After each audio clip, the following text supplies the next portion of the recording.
The door slams shut, echoing through a once vibrant home now trapped in fear. Lindsay Jenkins' heart races as she clutches her young daughter, their breaths mingling in the suffocating silence. What does freedom even feel like when your sanctuary has become a prison? The oppressive air wraps around her, stifling any flicker of hope she desperately clings to. Will she summon the courage to break free, or will silence be their only companion? My name is Lindsay, and I never imagined I'd be afraid of Ethan Hayes, the man I once loved, the one I built a life with. Fear is insidious. It creeps in slowly. I stopped arguing first. I learned to watch his face before I spoke. I hid my phone, just in case he thought I was talking about him. I looked around and realized I was living in a cage. A soft, air-conditioned cage, with a spotless kitchen and that smiling family photo on the wall, where I almost looked happy. That Friday started like any other, almost normal. Ethan came home later than usual, irritated, predictable.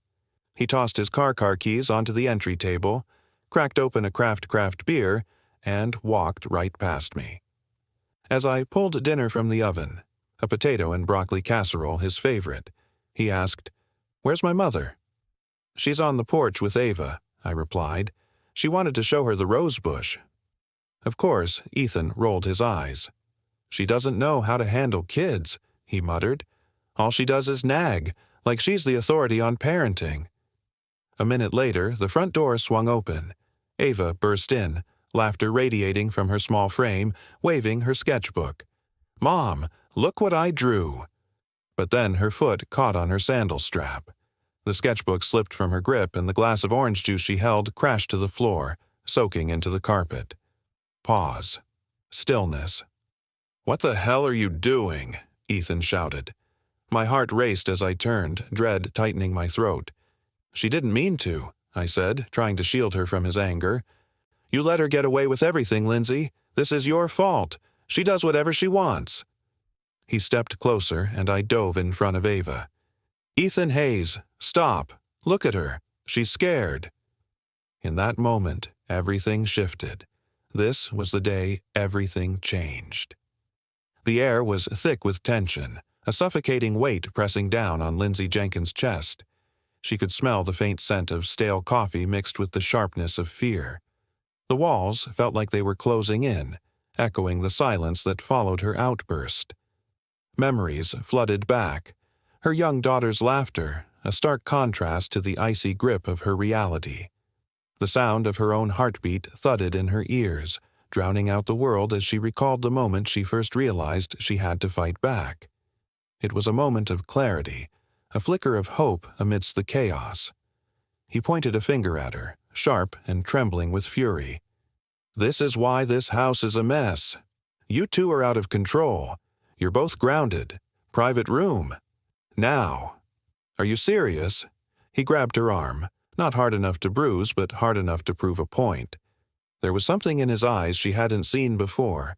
Not just anger, but control.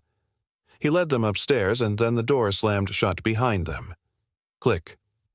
"Ethan Hayes," I called. Nothing. Then from the other side of the door, flat and cold, "Sit down. Think about how you've been acting." That's when she heard the footsteps. His mother, Mrs. Thomas, soft slippers, measured steps. She approached but didn't knock. She didn't speak at first, just stood there, quiet as a statue. "You really think this is okay?" Lindsay shouted. Finally, her voice came calm as ice. Someone finally had the backbone to do something. She didn't need to say anything else. Lindsay felt it. Slow approval, as if to say, "About time." She stared at the door, the knob, the shadow at the base. In that moment, she realized something sharp and simple. They both betrayed her. Her phone was downstairs. No food, no water. The window had bars. They were locked in a castle, but there were no knights. Only her and her young daughter. "Mom?" Ava whispered. "Is he mad?" "No, sweetheart," Lindsay lied. "He's just upset. He'll let us out soon." Lying came easy. Too easy. Ava curled up on the bed, small and quiet. Lindsay sat beside her, staring into the dark. Downstairs she heard the murmur of the TV, the crunch of a cookie. Mrs. Thomas was having her snack like everything was fine. Later, silence, then snoring. Ethan Hayes always snores after craft beer. Lindsay sat on the floor by the door, and something inside her tore quietly. No screams, no fists on the wall, just the sound of something breaking internally, permanently. She remembered the night he threw her phone at the wall. Later, he said, it was glitchy. But this time she felt the glitch in her own heart. The moment had come. Would she let fear dictate her life, or would she rise? He walked like he owned the world, and I was just a shadow trailing behind. With Ethan, I thought I was safe. He always had a plan, always knew the right words to say. "You're not like the others," he told me in our first week. "You're smart, calm, real." I took that as a compliment. I really did. He'd pick me up from class, coffee in hand, and if I was late getting home, his texts would read, "Where are you? You okay?" I thought, this is what it feels like to be cared for. But then, slowly, the cracks began to show. When he said my friends were too shallow, I stopped hanging out with them. When he asked me not to take that part-time job, saying, "It's not worth the pennies, babe," I didn't argue. He promised he'd take care of me, and I let him. He always said we were a team. What I didn't realize was that he was the only one wearing the jersey. After the wedding, he suggested I stay home. "You want to be a mom, right? We'll figure it out." I believed him. Then came Ava, pregnancy, sleepless nights, and the creeping fear of being a bad mother. And Ethan? He started pulling the strings tighter. First, it was the money. "Why do you need your own card, Lindsay Jenkins? I pay for everything." Then my circle. "I don't like you spending time with Emma. She's manipulative." Then my time. "Why aren't you home when I get back? What the hell do you even do all day?" At first, I didn't notice. There were always excuses. He doesn't drink. He doesn't hit me. He takes care of Ava. He works hard. And besides, I agreed to this, didn't I? Then came that night. Ava had just started preschool. I got home a little late, stopping at Walgreens to grab her rash cream. Ethan was already home, standing in the kitchen, stiff and simmering. "Where were you?" he demanded. "Walgreens," I replied, my heart racing. "Ava's cream ran out." "Why didn't you text?" I had no answer. I just dropped the bag on the counter. He stepped in close, too close, grabbing my wrist tightly. "You think I'm stupid," he hissed. "Let go." "Oh, now you're giving me orders." And then he pushed me. Not hard, not dramatically, but enough to send a jolt of fear through me. The room felt suffocating, the walls closing in as I cradled Ava in my arms. The soft coos of my baby were a stark contrast to the storm brewing outside. Rain pelted the windows, each drop echoing my racing heart. Ethan's voice, once a soothing balm, now dripped with venomous control. "You don't need anyone else, Lindsay Jenkins. I'm all you need." The weight of his words pressed down on me, and for the first time, doubt flickered in my mind. Could I really trust him? Or was this the moment everything would change? The door creaked ominously, and I froze, breath caught in my throat. Who was there? What would happen next? I fell back, slammed into the doorframe. Pain shot down my arm. He froze, eyes wide. Oh my God, Lindsay Jenkins. I didn't mean to. He rushed to me, helped me up, hands shaking. "You pushed me," I whispered. "You made me lose it." But I had no right. "I know. Please, just don't call the cops. We're not like that. You know that. We're not like that." And I thought I did, so I didn't. The next day, he brought flowers. 2 days later, a ring. A week later, he was yelling again. And I went silent for good. I buried the memory, locked the door, lost the key, but I didn't delete it. A few months later, I opened his laptop to look for some photos, and I found a draft email. He'd written it to a friend he rarely talked to. It said, Remember that neighbor who took my spot? I definitely went too far, but he got the message. It's handled. I didn't ask. I didn't confront, but I saved it. Emailed it to myself just in case. Now I know why. Now I wake up and look at Ava. Look at my own hands. They're shaking, but not from fear, from resolve. I don't know exactly how I'll do this, but I know that I will. I won't let him or her or any of them shut me up again. Not with guilt, not with gaslighting, not with silence. I don't know what it'll look like yet, but this time it won't be yelling or revenge. This time it's paperwork, it's orders, it's court dates and case numbers, it's evidence, it's my name on the filing line. Because when they locked that private room door, thinking they'd backed me into a corner, they didn't realize. They didn't trap me. They released me. And I remembered who I was and how much it hurt to grow up as the girl who never made a sound. The next morning, he kissed me on the cheek just like that, like nothing had happened, like he hadn't locked me and our daughter in a private room, like he hadn't stared at me the night before, like I was some kind of misbehaving pet, like his mother hadn't stood behind him holding her coffee mug, face full of quiet approval. I smiled back, and in that fleeting moment I realized I could wear a mask just as well as he could. Something shifted inside me like a sudden jolt. I went quiet, laser-focused. He thought I was scared, but I was counting. Step 1. The Crisis Center. I told him I needed to run to the pharmacy, but I drove across town instead. The building was small, calm, with soft yellow walls that felt like a warm embrace. The woman behind the desk was Daniela. She didn't smile like a receptionist, but like someone who'd seen countless women just like me. "Everything you say here stays here," she promised, her voice steady. "You have the right to be safe, even if he tells you otherwise." She handed me a folder, and inside were the lifelines I so desperately needed. Safety planning, legal protections, steps for leaving. Once that phrase felt like a distant echo. Now it breathed life into me. A caseworker named Joanne threw me 3 quick questions that cut straight to my heart. "Has he ever limited your access to money?" "Yes." "Does he yell in front of your child regularly?" "Yes." "Has he ever threatened you directly?" "Not in words, only in actions." Documenting my suffering felt impossible. "Will you have evidence?" "Not yet, but I would." I walked out of there feeling different, not fearful, but grounded. That night, I transformed my phone into a recording device as Ethan Hayes stormed home, his mood heavier than usual. He crashed into the kitchen, his car keys hitting the counter with a harsh clang. "What's for dinner?" he snapped. "Pasta and a salad," I replied softly. "Of course, spending money again, huh?" I stayed silent, my heart racing. I could feel the tension building like an impending storm. "What exactly did you accomplish today?" he continued, his words sharp, laced with disdain.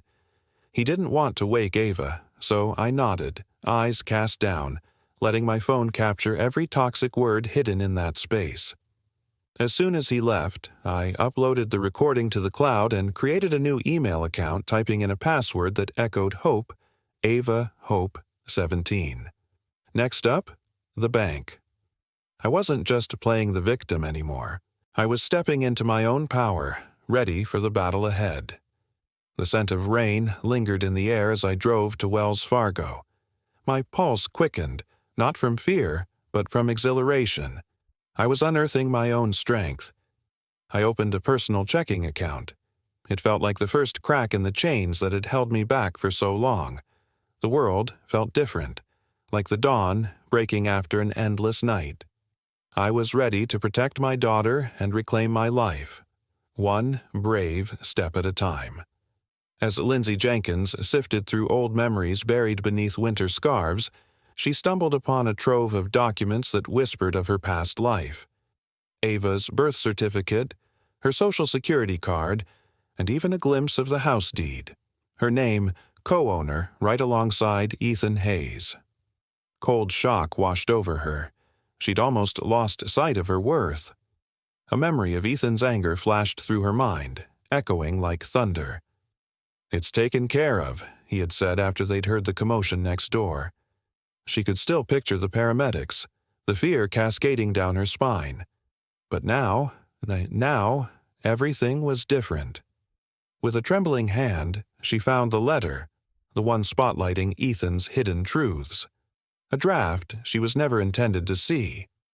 Her heart pounded as she typed the email to her new address, sending those truths further from his grip. 1 week later, she sat across from Rachel Klein. Rachel, with her cold eyes and warm voice, didn't flinch at words like control or threat. No, she listened, absorbing every painful detail like an anchor to Lindsay's swirling fears. "You have a case, a strong one," Rachel asserted, checking off points as if tallying a victory. With every mark, the economic abuse, threats, even that chilling silence when Ethan came home, hope began to ignite within Lindsay.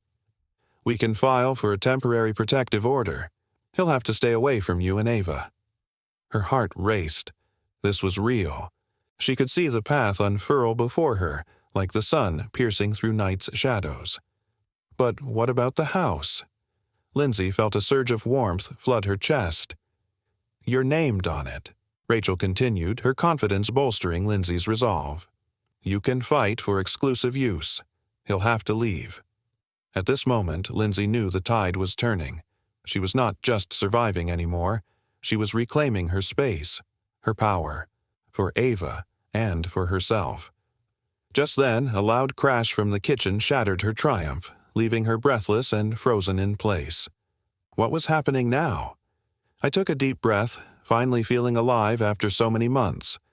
I found a place through Ava's teacher, Miss Allison. Her sister had a one-private room rental just off Parkington Avenue. It wasn't fancy, but it was safe.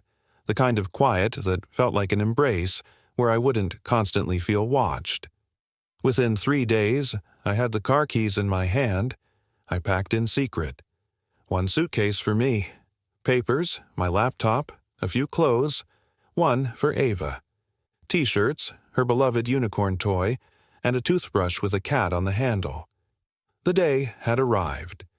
Ethan Hayes was at the office, his mom off to church. I made breakfast for Ava, keeping a calm face as she looked up, curiosity in her eyes. "Where are we going, Mom?" I smiled down at her. "To somewhere new." I moved everything to the car quietly, deliberately. No looking back. Before shutting the door, I stopped in front of the hallway mirror. With shaking hands, I wrote a note on the glass. "This was your lesson. Mine starts now." As I closed the door behind me, for the first time in years, it didn't feel like leaving. It felt like a powerful step forward. I wasn't running. I was reclaiming. The phone rang. Once, then 3 times, then 14. Each time, I refused to answer. Ethan Hayes' voicemails ricocheted in my mind, his tone shifting from apologetic to aggressive, from hurt to outright threatening. "You don't understand what you're doing, Lindsay. You're destroying our family. You'll regret this. I promise you." I didn't respond. I just forwarded them to Rachel, my lawyer. I labeled the file in the cloud. Evidence, threats, coercion.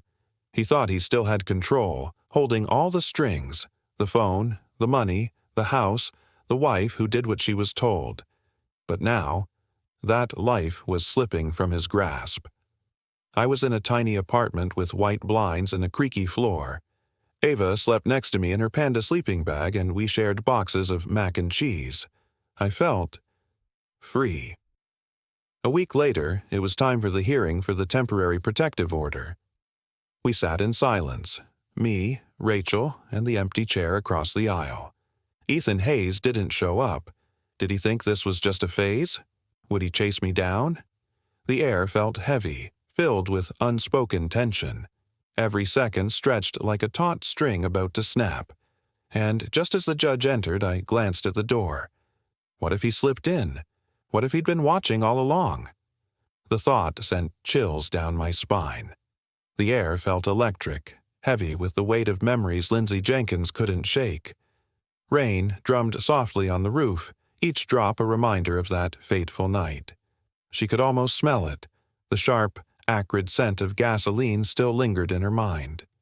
In that moment, she recalled the jagged tension inside the car where Ethan Hayes' rage had manifested. The echo of his threatening growl haunted her. "You're going to wish you kept your mouth shut." In that moment of vulnerability, fear crashed over her like a tidal wave, but something deeper ignited within. Her palms pressed against the cool metal of the car hood, grounding her. She grasped a fierce determination to shield her young daughter and reclaim the power over her life. Days turned into a blur. Standing there with her lawyer Rachel at the hearing, the weight of silence smothered Lindsay. She exchanged knowing glances with Rachel as the judge began reading through the damning evidence. This was the moment she'd been waiting for. Her heart raced as the judge listened to Ethan's threatening voice recorded during one of their dark encounters. The air was thick with anticipation. Would this be her escape? "Miss Jenkins, have you ever reported these incidents before?" the judge inquired, looking straight into her eyes. "No, Your Honor," she whispered, the truth heavy on her tongue. Mistakes made in silence, but never again. Moments ticked by slowly until, at last, the judge made his decision. "The court grants a 12-month protective order," he declared, the words echoing inside her chest. It was more than just a piece of paper. It was a wall between her and the turmoil. Adrenaline coursed through her as she left the courtroom, hands trembling. Not from fear, but from the surging sense of justice finally emerging. Then Rachel's voice broke the calm. "They're panicking," she said, urgency lacing her words. "Ethan's hired a lawyer, and his mother's been calling non-stop." What did they want? A deal. Ethan was desperate to avoid the criminal charges. Lindsay felt a mix of anger and relief when Rachel outlined the offer. In exchange for giving up his share of the house and walking free from past wrongdoing, she'd let the assault charges go, for now. "If I agree, does he really disappear?" she asked, her heart pounding with hope. "Legally, yes." With her mind made up, she felt the finality of her choice wash over her. It wasn't a victory. It was closure. 1 week later, she stood inside the now empty home that held the weight of her past. She opened a window, allowing the scent of fresh rain and new beginnings to flood in. The future felt bright and free, and for the first time, she felt alive. It smelled like paint, dust, and freedom. The house was finally hers. Ethan's mother couldn't step foot in it anymore. No car keys, no rights. She sold the place through a realtor, quick and clean. No open houses, no bidding wars. Closed in just 45 days. The check? 6 figures.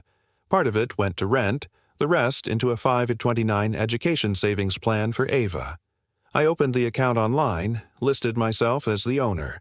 Beneficiary: Ava Thomas. A note read, "For the life you choose." I started taking online accounting classes.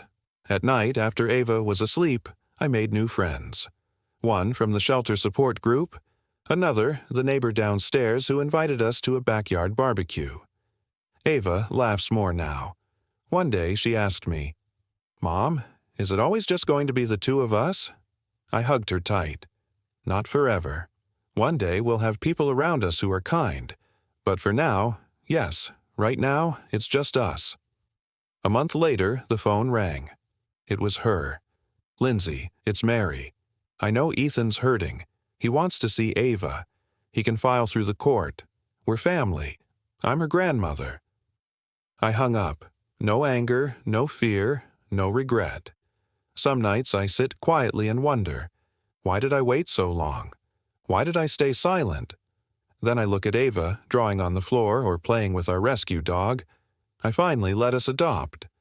I see the light in her eyes, and I know it happened when it needed to, because the best things begin when you finally choose yourself. He thought he could lock me up, but I walked away because I realized I didn't have to stay. What do you think? Did Lindsay do the right thing? Was leaving quietly but deliberately the best choice? Should she have acted sooner, louder, with more warning? And did Ethan deserve what he lost? His house, his power, the illusion of control? Share your thoughts in the comments. We read everyone, and your voice truly matters. In the dim light of the living room, Lindsay Jenkins stands tall, her heart pounding as she faces Ethan Hayes for what will be the final time. The air is thick with tension, electric yet suffocating, each breath deeper than the last. But within her, a newfound strength awakens. "I'm done," she says, her voice steady, slicing through the silence like a sharp knife. Tears stream down her face, but they're no longer tears of fear. They're tears of liberation. The walls that once confined her begin to crumble. With every word, she reclaims her power. "I will protect my daughter and myself." The weight of years lifts, replaced by fierce resolve to carve her own path. Who knew courage tasted like rain, bringing the scent of fresh beginnings? What if she had done this sooner? But now, she finally chooses herself. What do you feel? Did Lindsay do the right thing? Was it right to silently reclaim her life? Or should she have shouted it from the rooftops? As for Ethan, what does he deserve after everything? Join the conversation below. Your voice matters.